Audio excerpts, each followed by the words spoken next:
Bom, diz que tudo que a gente projeta, o importante não é para vocês. O primeiro é nós, né? Porque diz que quando a gente fala essa boca, o ouvido primeiro é esse aqui, né?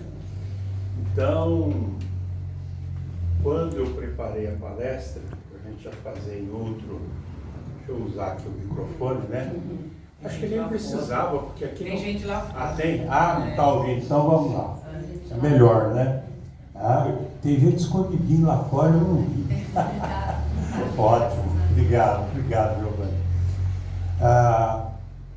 Então eu quero dizer o seguinte, que quando eu preparei, a gente sempre fica pensando o que é importante, o que nos leva a preparar uma palestra ou um estudo, né, acerca de um determinado tema.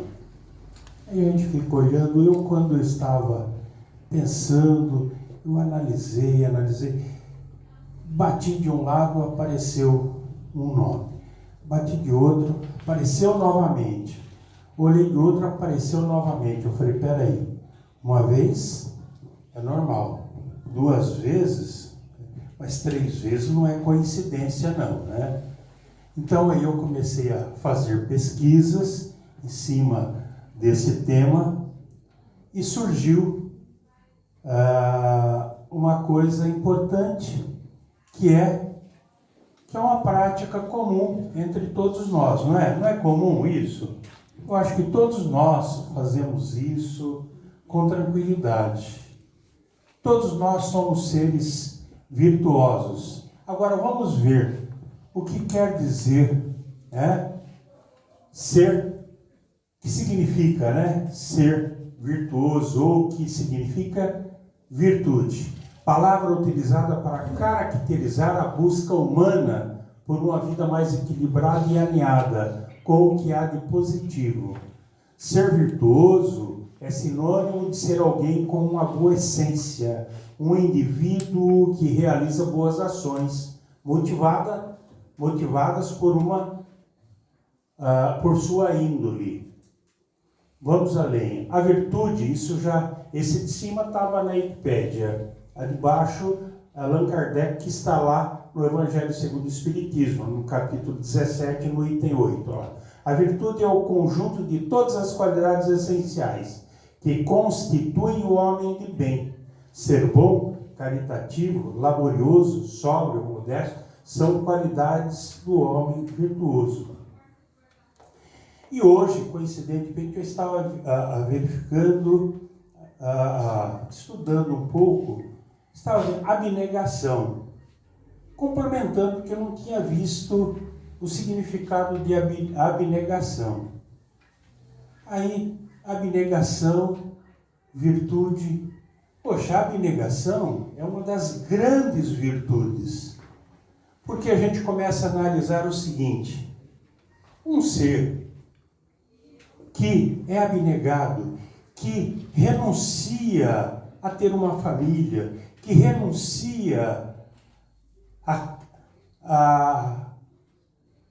ter uma vida, vamos dizer, de bens materiais, que renuncia a ter não uma família, mas ter muitas famílias. A gente diz assim, eu comecei a analisar, inclusive nós vimos no início, né, Madre Teresa, ela renunciou, ela não teve uma família, ela cuidava de inúmeras famílias lá na África. Aí eu vi mais perto de nós. Quem daqui já não viu a propaganda daqueles médicos sem fronteiras? Eles se formam, daí a pouco eles vão lá para a África cuidar lá, né, daqueles seres que a gente começa a analisar, que são seres praticamente sub-humanos, que eles mostram o que é de pior, né?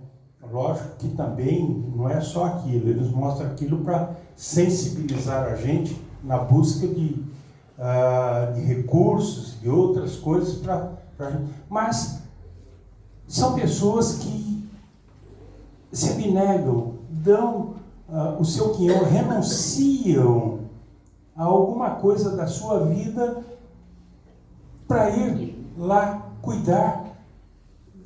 Sei lá, eles não sabem nem de família de quem que é, mas eles foram lá.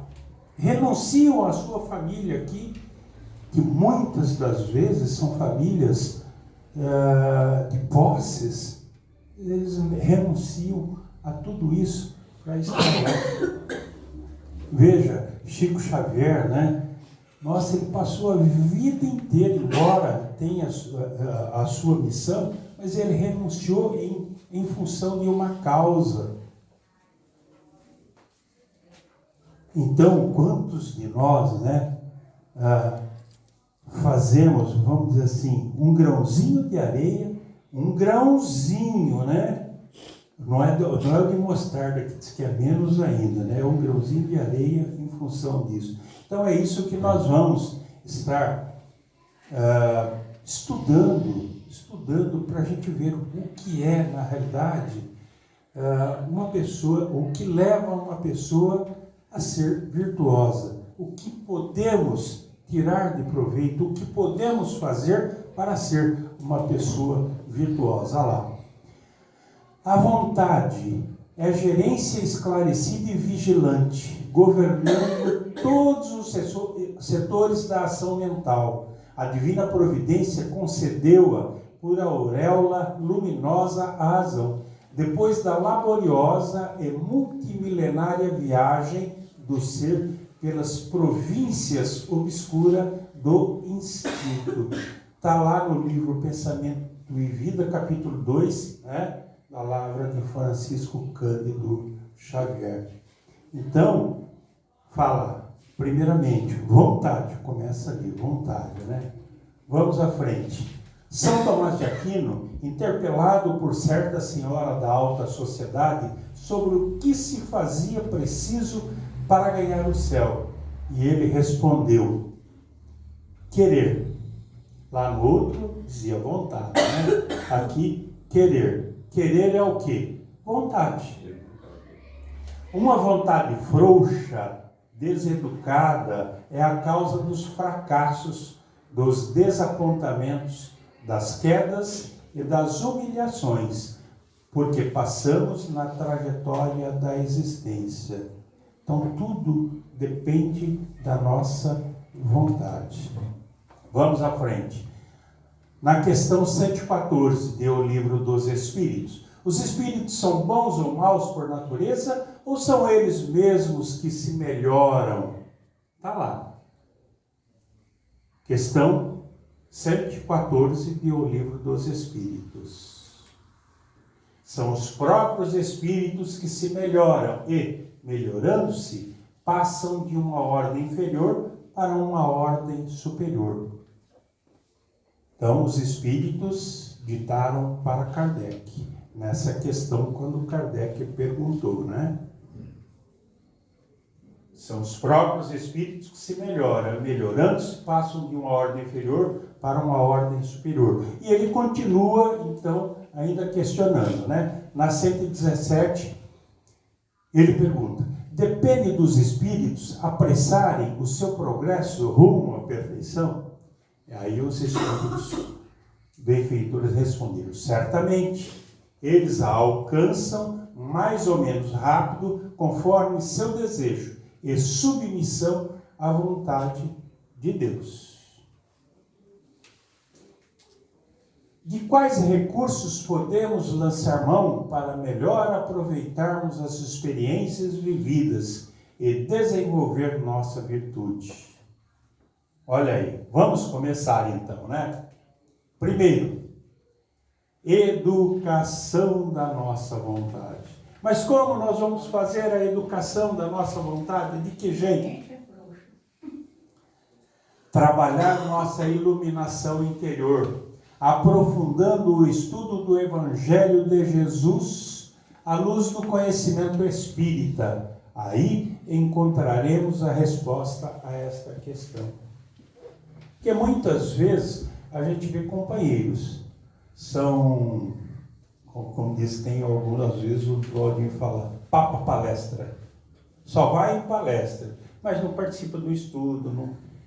Não adianta ir na palestra, ouvir e não estudar, não conhecer profundamente o Espiritismo. Para você conhecer, você precisa se aprofundar para entender.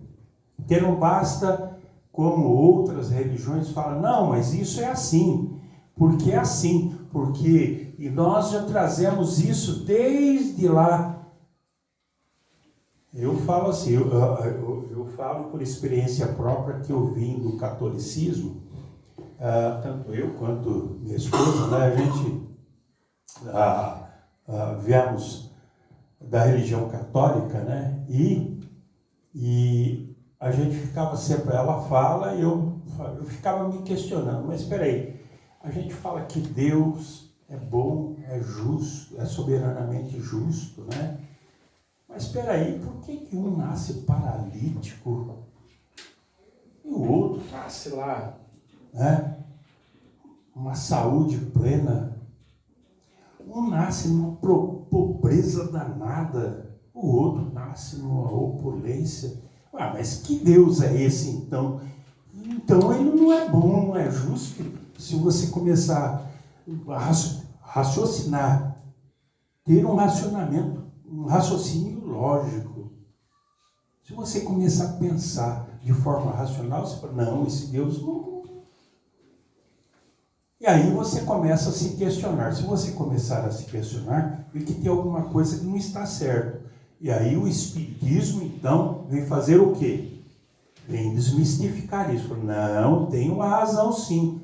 Qual é a razão? Nós reencarnamos. Quantas mil vezes nós já reencarnamos? Nós que estamos aqui, podemos falar assim, obrigado Deus, porque tem gente muito pior que nós. Nós já estamos num patamar muito bom. Temos que avançar ainda? Temos que avançar e muito ainda, melhorar muito. Mas já melhoramos muito.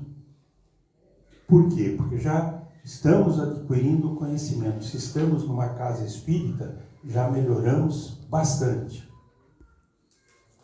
Então vamos em frente. O segundo, o que nós temos que trabalhar? Livre-arbítrio, né? Lá na questão 121. Por quê? Porque é que alguns espíritos seguiram o caminho do bem e outros o do mal.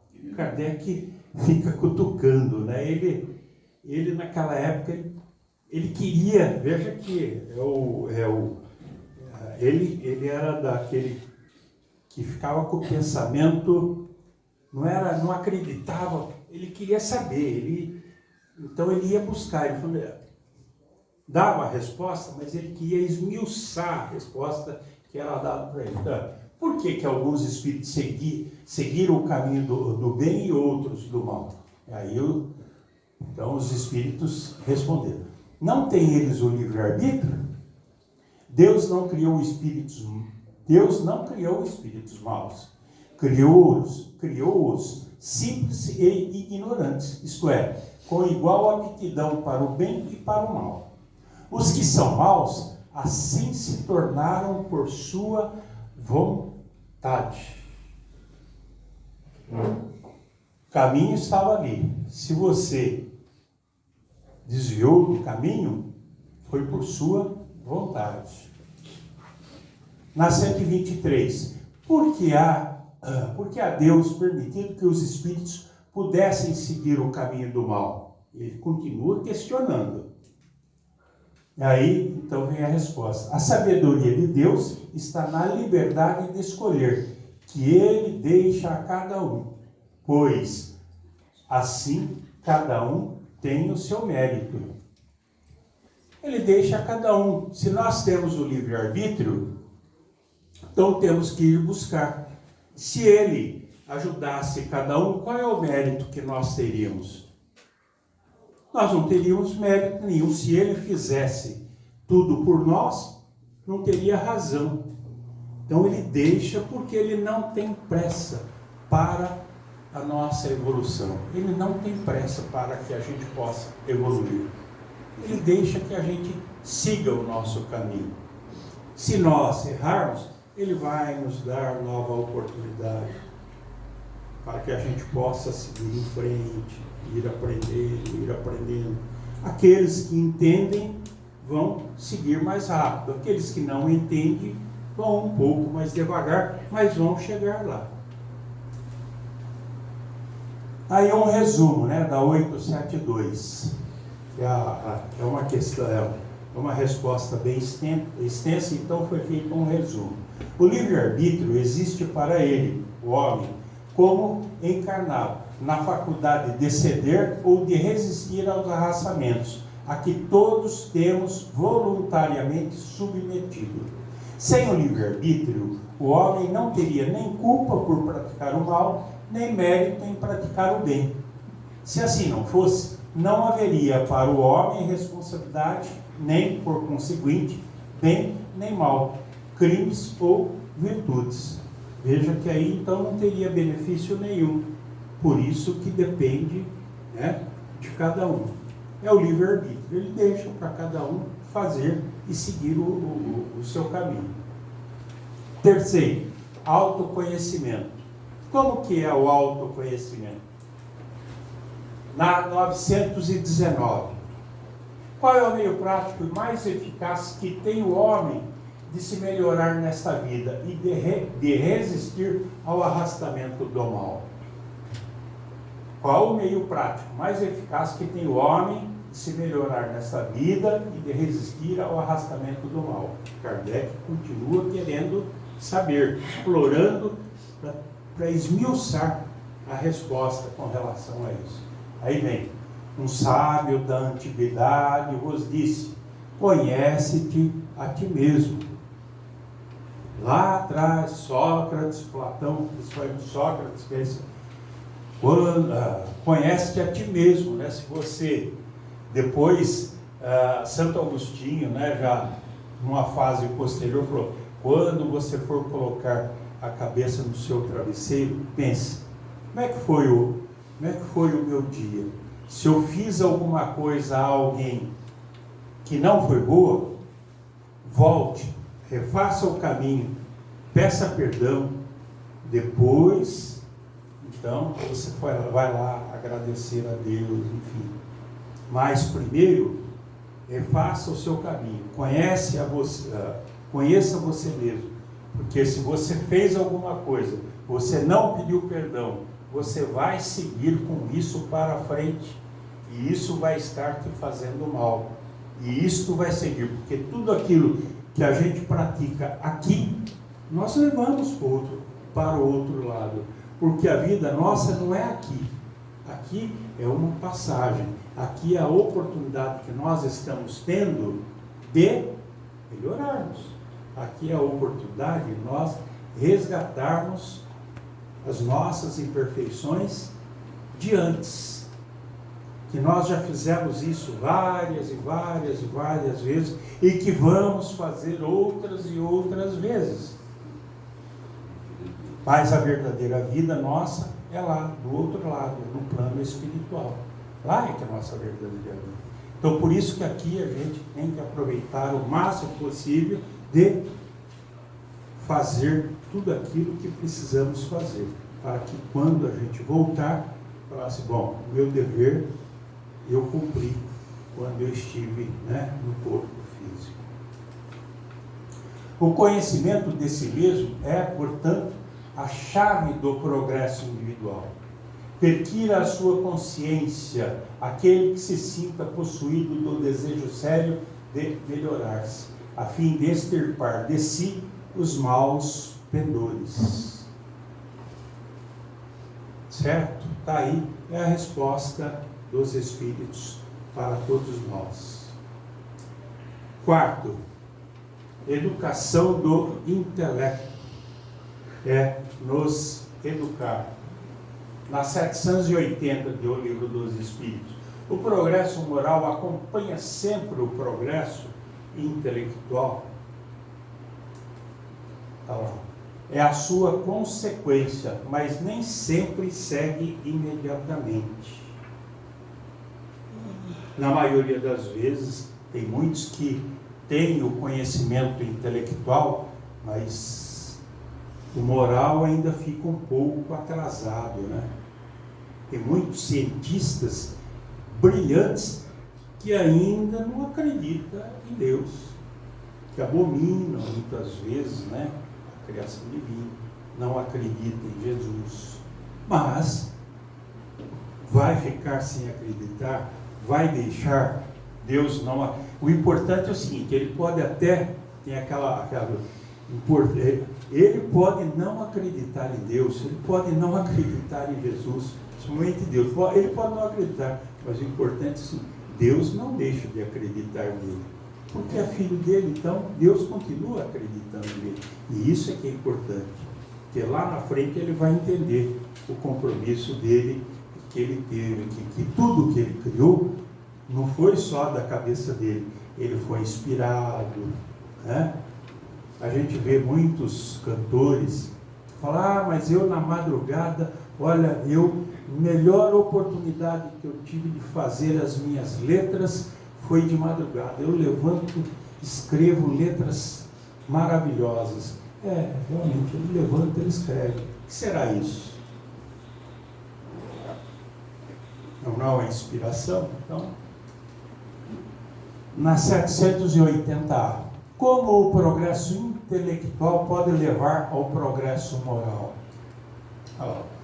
Fazendo que se compreenda o bem e o mal.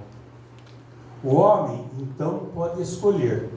O desenvolvimento do livre-arbítrio acompanha o da inteligência e aumenta a responsabilidade dos atos. Ele tem que entender, ele compreendendo, né? Ele compreendendo o bem e o mal,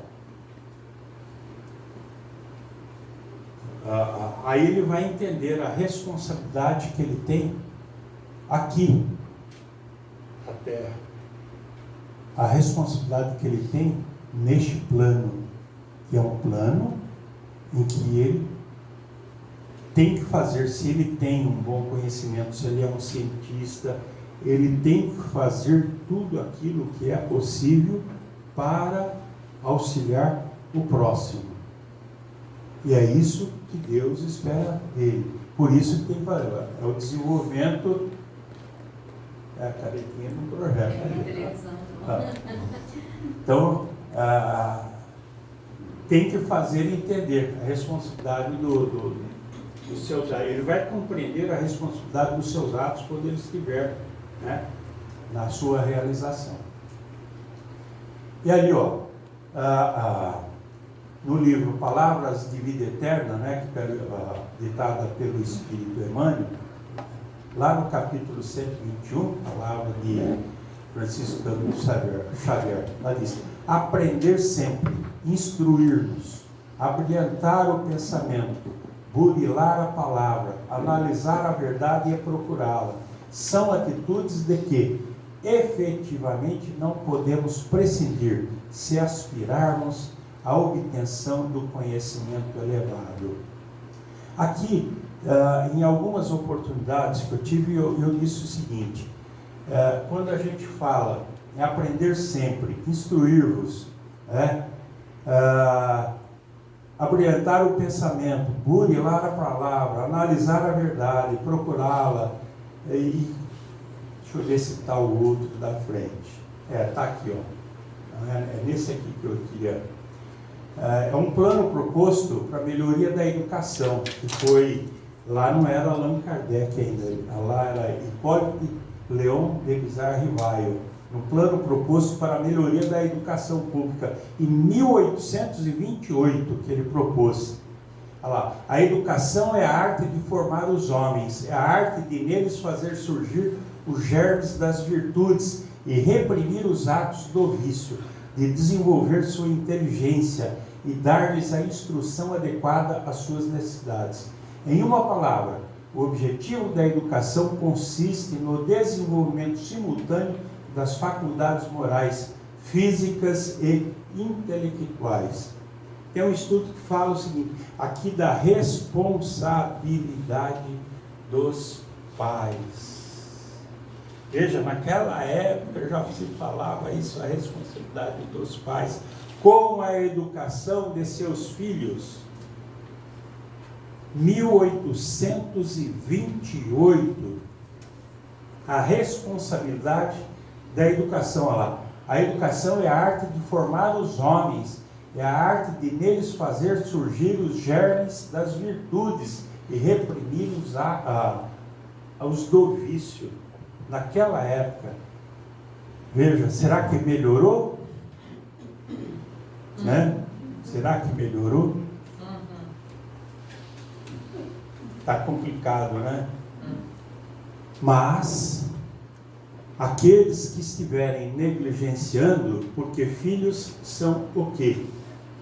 São filhos de Deus, que são colocados para nós, para que a gente possa colocá-los no caminho correto.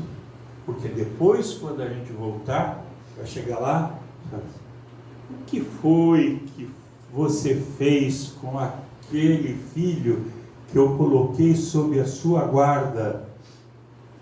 Você o educou adequadamente? E aí? Se você fez adequadamente e ele não seguiu o seu conselho, eu fiz tudo o que foi possível, mas... Então, agora, se você não fez, e aí? O que você vai fazer? Baixar a cabeça, né? Porque hoje está assim, está invertendo. Os pais estão trocando a questão da educação, jogando para a escola. A escola tem que dar instrução, é o complemento da educação, né? A escola tem que dar instrução, é complementar a educação. Bom, eu acho que daqui a pouco, né? Daqui a pouco começa a avançar o horário, né? Apesar que nós começamos um pouquinho depois, mas é mais ou menos isso que a gente quer dizer, e dizer, ó, educar é disponibilizar ao ser humano possibilidades ao seu pleno desenvolvimento físico, intelectual, psíquico, psicológico, moral, social, estético e ecológico. Educação é entendida como processo e resultado que jamais desconsidera a premissa de o homem se transformar em pessoa melhor. Isso aí foi a Marta Antunes Moura, né, no livro também Educação e Instrução. Ela colocou, na revista Reformador, novembro de 2009. Então está lá, sempre falando nessa questão voltada para o lado da educação. Então, é importante a gente, hoje, inclusive, muitos avós, né, Delmar Romana, né, muitos avós têm o papel também de fazer a questão da educação dos filhos. Então, dos netos, né, dos netos. E hoje é dia do vovô. E hoje é dia do vovô, exatamente. Então é importante que os avós possam auxiliar os filhos na educação dos netos. Por quê? Porque é para o bem de todos. É para o bem de todos, né? E isso é que tem a importância. Então, era o que nós tínhamos.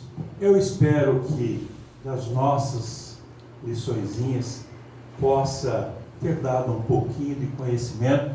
Eu acho que nesse processo aí, o homem no seu processo incessante de aperfeiçoamento deve e necessita utilizar-se das ferramentas que a divina bondade lhe oferece, a fim de fazer brilhar o potencial de luz do seu espírito.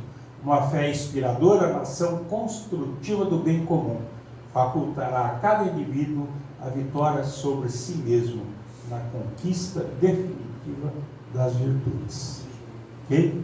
Muita paz e luz a todos nós. A compreensão e no amor, né? A esse Deus maravilhoso que vela por todos nós.